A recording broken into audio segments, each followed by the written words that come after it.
The Voice of Value, empowering sales and marketing leaders to make value clear. Hi, this is Chad Quinn, President of Ecosystems, and welcome to The Voice of Value. Today we are joined by special guest, Mary Shea. Mary is Principal Analyst at Forrester. Mary started her career at Forrester after graduating with a PhD from Kent State University, held various leadership positions in sales. She was a Chief Commercial Officer and even CEO of a sales and marketing consultancy. She's now back at Forrester as a principal analyst in the B2B group and is also an adjunct assistant professor of marketing at the University of Chicago Booth School of Business. Welcome, Mary. Well, thank you so much, Chad. It's great to be here today. I know there's a lot of research with Forrester right now on the age of the customer being this moment in time. What does that mean for us in sales and marketing for 2016? Right. It's a great question, Chad, and certainly a theme that's very integral into just about everything that we're writing here at Forrester. And so before I delve into the impact on a sales and marketing standpoint, I want to just talk a little bit about how we define the age of the customer at Forrester. And so we're defining this as a 20-year business cycle in which the most successful enterprises will reinvent themselves to systematically understand and serve a more powerful set of customers. Right now, we're about 5 years into that cycle. If you think about the age of the customer, and I tend to think about it with regard to a timeline, maybe looking at the 20th century, we are thinking about today's B2B buyers as being more empowered than they ever have been before. So if you think about the types of organizations or companies that held power in the past, in the early 20th century, it was the companies that were able to crack the code on mass manufacturing, right? So those became the industrial powerhouses.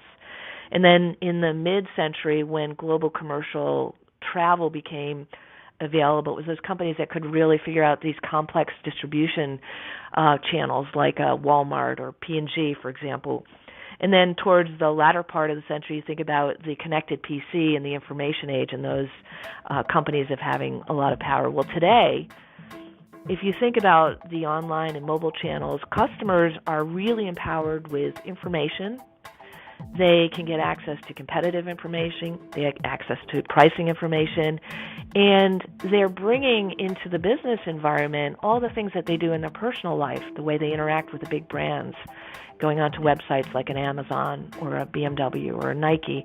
And they want to interact in a B2B environment when they're evaluating a service or product that they might want to purchase from a vendor the same way. What this means is that we're in a pretty transformational period in terms of how B2B buyers are engaging, educating themselves, and going about the buying process, as well as how the selling organizations really need to adapt their engagement styles to meet the customer the way they want to engage. So if you think about a lot of the research that we're doing, and I'm sure many of the folks in your audience are barraged with a sort of omnichannel information that, buyers are doing 74% of their research online before they want to engage with a rep. They prefer to buy online once they've made their decision. Only 2% of them are going to actually take a cold call. There's a lot of doom and gloom around what does this mean for the salesperson? And I think, what it means is that there's just less and less direct access that the salesperson is getting with the buyer, whether it's in a remote, in-person, or digital type of situation. And that simultaneously, they need to constantly raise the bar of their interactions with that buyer so that when they actually do get to interact, it's a much higher level of engagement. So they're providing more consultative value. They're providing thought leadership. They're, delivering insights based on analytics that they've done. So it's a pretty transformative time for the B2B seller, and I think a very, very exciting time for those who are open to change and who are intellectually curious.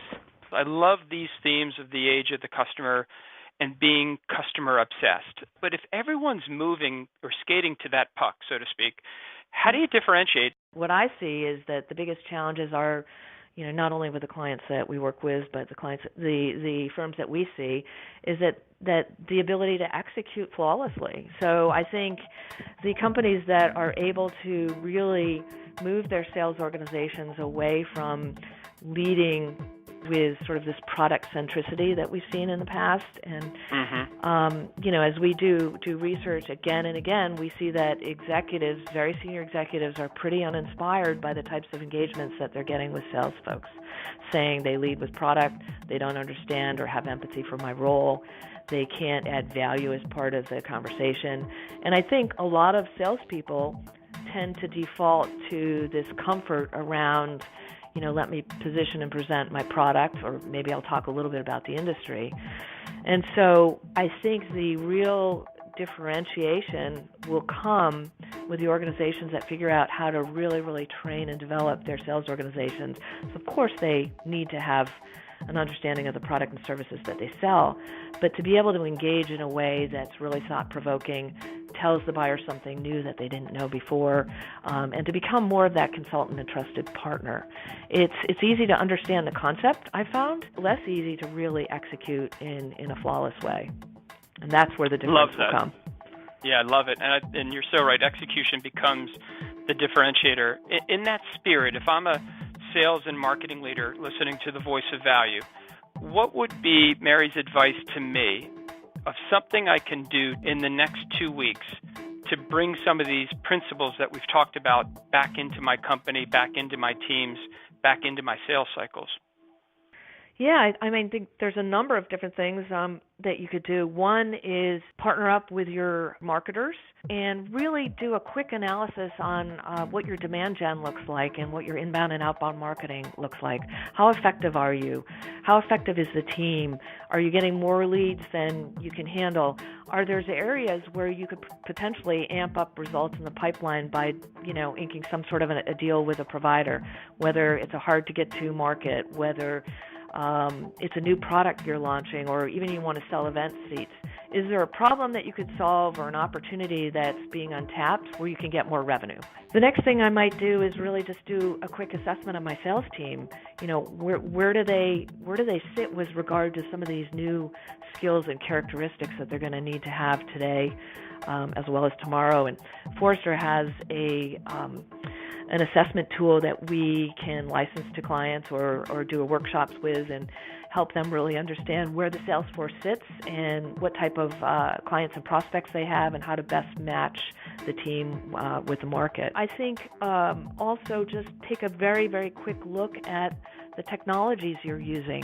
If your sales team isn't using technologies that link your database to different types of social media, do you have a content management system that's helping, push the right type of content to the sales rep at the right point in the cycle? Are you really using technology to the fullest to really rebalance the sales force to be as empowered as the customer is in this new environment? Excellent. Actionable advice. Mary, what research projects do you have underway or in the future that our listeners may benefit from? Sure. As I mentioned earlier in the conversation, I will be publishing a brief called May the Force of the Millennials Be With You. And that really, a little bit of a nod to George Lucas and all the excitement there, but it's really looking at how do you engage, enable, and manage the millennial sales rep. So, this rep is quite a bit different than ones that some of your sales leaders may have been managing for the last 10 years. And so I think that's going to be a really exciting brief for folks to read. And then, other things that I'll be working on will really look at, how do you enable this new digital sales force? So what are some of the different technologies and supporting platforms that you can use to equalize this balance of power between the customer and the seller? We've heard so much about, this customer has so much power. Well, there's a lot of things that sellers can do to really equalize the footing. I'm going to talk probably quite a bit more in the research about the role of inside sales over the course of the entire selling model. So looking at the role of inside sales in the process of discovery, exploring, buying, using, engaging, and so on. And then also really we'll be spending some time looking at sales and marketing alignment and where that's going in the future. Chad, I thoroughly enjoyed the conversation. I feel like we could probably go on for about 3 or 4 hours here. So I hope at some point we'll find ourselves in the same city and can meet. I would as well. Thank you, Mary. My pleasure. Thanks, everybody. Take care.